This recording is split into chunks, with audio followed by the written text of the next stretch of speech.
నమస్కారం. మన మానవ శరీరం కేవలం బయలాజికల్గానే కాదు, ఒక ఉన్నతమైన చైతన్య స్థితికి భౌతికంగా అంటే ఫిజికల్గా ఎవాల్వ్ అవుతోందంటే ఎలా ఉంటుంది? వినడానికి చాలా ఆసక్తిగా ఉంది గదూ! మన మూలగ్రంథం నుంచి తీసుకున్న ఈ అద్భుతమైన పరివర్తన ప్రయాణం గురించి ఈరోజు వివరంగా తెలుసుకుందాం. సరే, ఈ ప్రయాణాన్ని మనం ఎలా అర్థం చేసుకోబోతున్నామంటే, ఫస్ట్ అసలీ కొత్త భౌతిక పరిణామం ఏంటి, తర్వాత మనల్ని వెనక్కి లాగే ఆ అడ్డంకి అంటే ట్రామా గురించి చూద్దాం. దాన్ని ఎలా క్లియర్ చేసుకోవాలో తెలుసుకుని మల్టీ డైమెన్షనల్గా ఎలా మారాలో చూద్దాం. అండ్ ఫైనలీ ఆ కొత్త డైమెన్షన్స్లో లైఫ్ ఎలా ఉంటుందో అన్వేషిద్దాం.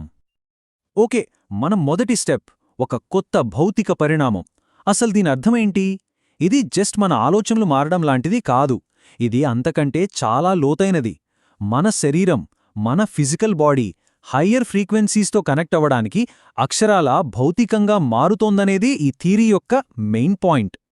సరే, దీన్ని అర్థం చేసుకోవాలంటే ముందు మనం డైమెన్షనల్ ఫీల్డ్ అంటే ఏంటో తెలుసుకోవాలి. సింపుల్గా చెప్పాలంటే ఇదొక రేడియో స్టేషన్ లాంటిది. ఇప్పుడు చూడండి, గాలిలో ఎన్నో రేడియో ఫ్రీక్వెన్సీలు ఉంటాయి. కానీ మన రేడియో ఏ ఫ్రీక్వెన్సీకి ట్యూన్ అయిందో మనం ఆ పాటనే వినగలం కదా. అచ్చవలాగే మన శరీరం ఏ చైతన్య ఫ్రీక్వెన్సీతో అయితే ఎక్కువగా వైబ్రేట్ అవుతుందో అదే మన రియాలిటీ అవుతుంది.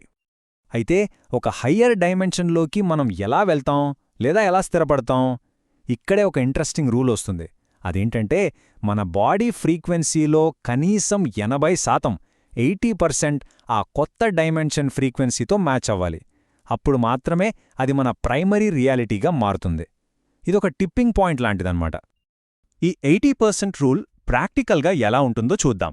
ఇక్కడ చూడండి, ఈ చార్ట్లో ఒక వ్యక్తి బాడీ ఫ్రీక్వెన్సీలో 60% థర్డ్ డైమెన్షన్లో ఉంది. అంటే వాళ్ళ ప్రైమరీ రియాలిటీ అదే. కానీ ఇక్కడ గమనించాల్సిన విషయమేంటంటే, వాళ్లలో 30% ఫోర్త్ డైమెన్షన్, 10% ఫిఫ్త్ డైమెన్షన్ ఫ్రీక్వెన్సీలు కూడా ఉన్నాయి. దీనర్థమేంటంటే, వాళ్ళు 3Dలో ఉన్నప్పటికీ వాళ్ళు అప్పుడప్పుడు హయ్యర్ డైమెన్షన్స్ని కూడా ఎక్స్పీరియన్స్ చేయగలరు. అంతా బాగానే ఉంది. కానీ ఈ ఎవల్యూషన్కి అడ్డుపడేదేంటి? మనల్ని ఈ హయ్యర్ ఫ్రీక్వెన్సీస్కి వెళ్లకుండా వెనక్కి లాగేదేది?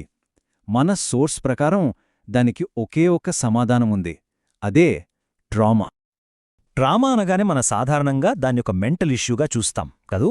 కానీ ఈ థియరీ ఏం చెప్తోందంటే, ట్రామా అనేది మన శరీరంలో పేరుకుపోయిన డెన్సిటీ లేదా సాంద్రత. అంటే మనం అణిచివేసిన భయం, కోపం, బాధ ఇవన్నీ మన బాడీలో ఒక బరువైన ఎనర్జీలా స్టోర్ అయిపోతాయన్నమాట. సో ఈ క్లీనింగ్ ప్రాసెస్ని అర్థం చేసుకోవడానికి ఒక మంచి ఎగ్జాంపుల్ ఉంది అనుకుందాం. మనలోకొచ్చే హై ఫ్రీక్వెన్సీ లైట్ ఒక ప్రవహించే నీరులాంటిది. మరి ట్రామా? అది మన బాడీలో పేరుకుపోయిన ఒక గట్టి మట్టి ముద్దలాంటిది. ఇప్పుడేమవుతుంది? ఆ లైట్ అనే నీరు ప్రవహించినప్పుడు ఆ మట్టి ముద్దని నెమ్మదిగా కరిగిస్తుంది. చాలా సింపుల్ గదా. రైట్. మరి ఈ ట్రామా అనే డెన్సిటీని ఎలా క్లియర్ చేసుకోవాలి? ఊరికే కూర్చుంటే అది పోదు.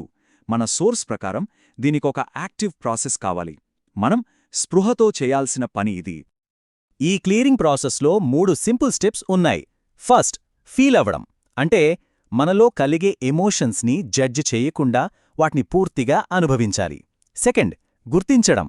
ఆ ఎమోషన్స్తో పాటు వచ్చే ఆలోచనలు, నమ్మకాలేంతో గమనించాలి.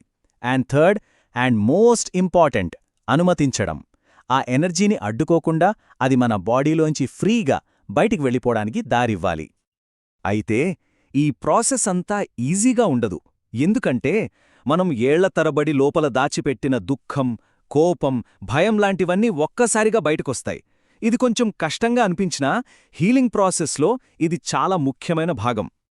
కేవలం ఎమోషన్స్ మాత్రమే కాదు, మనలో దాగి ఉన్న కొన్ని ఆలోచనలు, నమ్మకాలు కూడా బయటకొస్తాయి. నేను దీనికి అర్హుణ్ణి కాను, లేదా నన్ను ఎవరూ ప్రేమించరు లాంటివి. అలాగే మన ప్యాటర్న్స్ అంటే అడిక్షన్స్ లేదా అందరినీ సంతోషపెట్టాలనే తాపత్రయం, ఇవన్నీ ఎందుకు చేస్తున్నామో క్లియర్గా అర్థమవుతుంది. ఈ ఎనర్జీ రిలీజ్ అయ్యేటప్పుడు మన బాడీ కూడా రియాక్ట్ అవుతుంది. తలనొప్పి, బాడీ పెయిన్స్, వికారం లాంటివి రావచ్చు. కొన్నిసార్లు ఉన్న నొప్పి ఇంకా ఎక్కువైనట్టు కూడా అనిపించొచ్చు. ఇది చాలామందిని కన్ఫ్యూజ్ చేస్తుంది. కానీ ఇది జబ్బు ముదురుతోందని కాదు, బాడీ తనను తాను క్లీన్ చేసుకుంటోందానికి ఒక సైన్ అన్నమాట. సరే, ఇంత కష్టపడి ఈ క్లీనింగ్ ప్రాసెస్ అంతా పూర్తి చేశాక మనకు దొరికే రిజల్ట్ ఏంటి? వెల్, అది మన ఎక్స్పీరియన్స్ని పూర్తిగా మార్చేసే ఒక అద్భుతమైన ట్రాన్స్ఫర్మేషన్. అదేంటంటే బహుమితీయంగా మారటం. ఈ ట్రాన్స్ఫర్మేషన్ ఎక్కడ మొదలవుతుందో తెలుసా? మన డిఎన్ఏ లెవెల్లో. ఎప్పుడైతే మన బాడీ నుంచి ఈ ట్రామా అనే బరువు తగ్గుతుందో అప్పుడు మన డిఎన్ఏలో నిద్రపోతున్న కొన్ని లైట్ కోడ్స్ యాక్టివేట్ అవుతాయని మన సోర్స్ చెప్తోంది. ఇవి మనలో దాగి ఉన్న సూపర్ పవర్స్కి కీస్ లాంటివి. ఈ డిఎన్ఏ యాక్టివేషన్ అనేది జస్ట్ బయాలజికల్ చేంజ్ కాదు. ఇది అంతకు మించి మనకు ఇంతకు ముందు తెలియని కొత్త ఇన్ఫర్మేషన్, కొత్త నాలెడ్జ్, ఇంకా చెప్పాలంటే కొత్త ఎబిలిటీస్ని కూడా అన్లాక్ చేస్తుంది. సో దీనివల్ల ఏం జరుగుతుందంటే మనమొక కొత్త స్టేట్ ఆఫ్ బీయింగ్కి వెళ్తాం. అంటే మనం ఈ 3D వరల్డ్ని వదిలేసి ఎక్కడికో వెళ్ళిపోము. మనమిక్కడే ఉంటాం, కానీ అదే టైంలో 4th, 5th డైమెన్షన్స్ని కూడా ఎక్స్పీరియన్స్ చేయగలుగుతాం. మన కాన్షియస్నెస్ ఎక్స్పాండ్ అవుతుంది, కానీ మన ఫోకస్ ఎప్పుడూ మన హయ్యెస్ట్ ఫ్రీక్వెన్సీ మీదే ఉంటుంది. ఓకే, క్లీనింగ్ అయ్యింది, డిఎన్ఏ యాక్టివేట్ అయ్యింది, అంతా బావుంది. కానీ ఈ కొత్త మల్టీ డైమెన్షనల్ హ్యూమన్గా లైఫ్ నిజంగా ఎలా ఉంటుంది? మన ఎక్స్పీరియన్స్లో ఏం మార్పొస్తుంది? ఈ కొత్త లైఫ్లో మన గైడ్ మన మైండ్ కాదు, మన రెజొనెన్స్. అంటే ఒక డెసిషన్ తీసుకునేటప్పుడు లాజికల్గా ఇది కరెక్టా కాదా అని ఆలోచించడం కంటే ఇది నా బాడీకి ఎలా ఫీల్ అవుతోంది అని గమనిస్తాం. లైట్గా హ్యాపీగా ఫీల్ అవుతోందా లేదా హెవీగా అన్కంఫర్టబుల్గా ఉందా? మన బాడీయే మనకు కరెక్ట్ కంపాస్ అవుతుంది. ఇంకో పెద్ద మార్పేంటంటే న్యూట్రాలిటీ లేదా తటస్థత. నార్మల్గా మనం ప్రతిదాన్ని మంచి చెడు, రైట్ రాంగ్ అని జడ్జ్ చేస్తూ ఉంటాం. కానీ ఈ స్టేట్లో మనం జడ్జ్ చేయడం మానేసి జస్ట్ అబ్జర్వ్ చేస్తాం. ఒక అబ్జర్వర్గా మారతాం. ప్రతిదాన్ని ఎలాంటి లేబుల్స్ అంటించకుండా జస్ట్ చూస్తాం. ఇక మనం సావరెనిటీని కూడా పొందుతాం. అంటే మన పవర్ మన చేతుల్లోకి వస్తోంది. మన సంతోషానికి, శాంతికి బయట ప్రపంచం కారణం కాదని అర్థం చేసుకుంటాం.